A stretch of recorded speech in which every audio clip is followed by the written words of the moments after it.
अस्सलामुअलैकुम वरहमतुल्लाहि वबरकातुहू।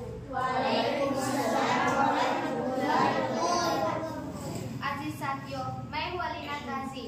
मैं उर्दू प्राइमरी हायर मदरसा पाचापुर से हफ्तम जमात की तालिबे इल्म हूँ। आज आइए जानते हैं कि मुल्क की सबसे बड़ी अदालत कौन सी है। ये है मुल्क की सबसे बड़ी अदालत सुप्रीम कोर्ट, जिसे अदालत उज़्मा भी कहा जाता है, और ये नई दिल्ली में वाक़िया है। अजीज साथियों, मौजूदा सुप्रीम कोर्ट के चीफ जज संजीव खन्ना है। सुप्रीम कोर्ट में चीफ जज समेत कुल 34 जज होते हैं और इनको हमारे देश के सदर हिंद चुनते हैं, और इन जजों की रिटायरमेंट की उम्र 65 साल है। अजीज साथियों, आइए अब जानते हैं कि सुप्रीम कोर्ट का जज बनने के लिए किन सलाहियतों का होना जरूरी है।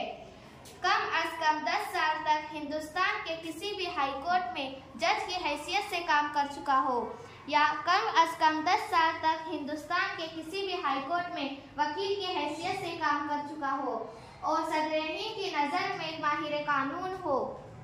अजीज साथियों, सुप्रीम कोर्ट के अहम काम रियासत और मरकज के दरमियान तनाज़ात को हल करना,